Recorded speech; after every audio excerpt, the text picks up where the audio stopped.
Walking through the door, thinking that it was a shopping store, realising it was a clinic, I was thinking something is happening more. I stumbled as I came. The woman knew my name. She said, I know what you're thinking, but I knew we weren't thinking the same. After she diagnosed me, I felt like a storm, knowing that I wasn't like the norm. A tear came to my eye. I was all alone.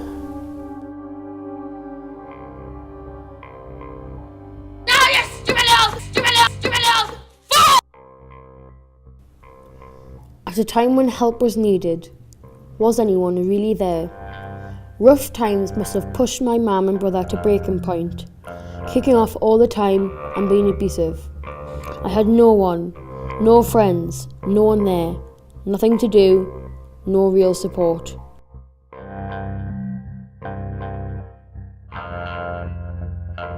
When I was a kid, I never understood why talking to people felt like I was falling off a never-ending skyscraper, a constant crushing feeling that something bad was about to happen. It was like you couldn't breathe, like you're underwater drowning.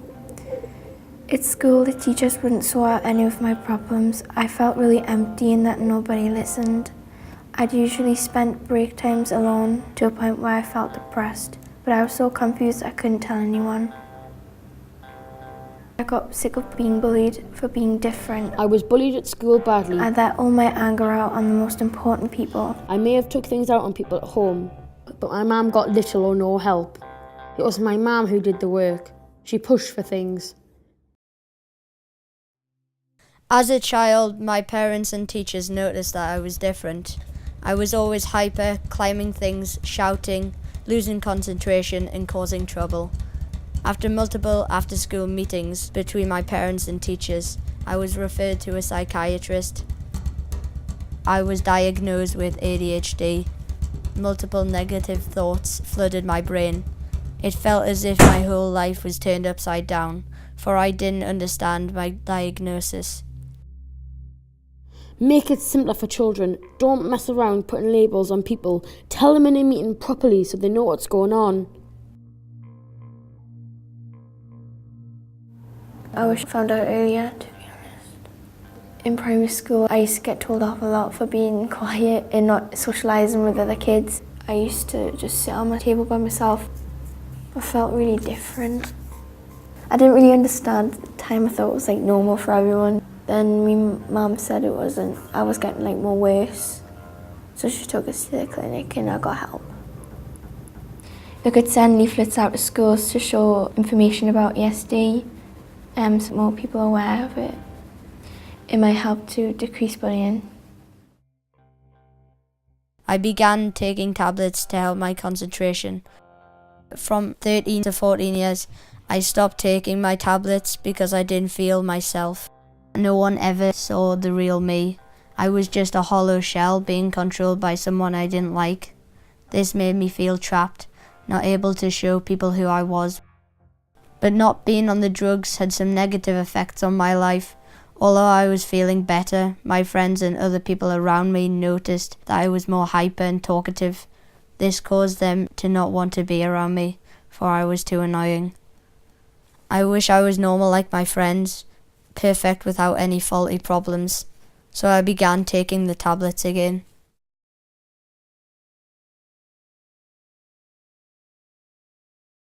In year 6, I got a counsellor for support and we did stuff together and we talked about different types of feelings and that and ways of like helping someone, like if you got stressed, like breathing actions and things. Like it sort of helped. It was just like supporting you if any issues you had or problems at home, just someone there. I had a mentor, as he's called it. I think he was like a friend or something, like someone who could go out with, talk to, do anything you really wanted to. It was like a different relationship to like a professional one. That was sort of useful. I was introduced to a therapist to help me with my behaviour. She started coming to my school. However, I didn't like this, for the school environment only made me think of work and lessons. The hospital wasn't any better. It felt dull, too formal, and made me feel different. It makes a difference, like if someone comes in and gives you like a warm welcome or a smile, because then they know that they're friendly, so the people that you might be visiting might be friendly as well. It would be better in an environment if it was more colourful and like light and brighter. Then maybe like they wouldn't be so like scared of revealing themselves, because they might think that since it's brightly coloured, the people might be like friendly and that. Cams could improve their waiting room a lot. It needs to be more appropriate for older people. You could have tablet or games or something that people would like, because people might be anxious and tense about going to meet people. They don't want to just be sitting there thinking, to have their heads in their hands. It would be nice for people in one-to-one and groups to be able to go to nice places, not just in a room. To help people maybe who have autism to be more open, and less maybe if people have anxiety or like, as people call it, a secret. They should maybe do a support group to talk to people about like all these different like spectrums and how people are different from everyone else. When I was talking to other kids in the groups that were similar to me, it kind of improved everything. If everybody in the group has problems, then we could get to know each other and then we could try and solve them together. I didn't feel different, didn't feel like lonely. But like if we reveal ourselves, like maybe they might as well, so then we'll get to understand each other. If we both understand like what's going on, we could trust each other. Just because you're different, you're still an individual and you're yourself. So you shouldn't be ashamed. Children should be able to choose what kind of help they get and like what would be good for them. This is not a story about a disorder. This is the story of my life.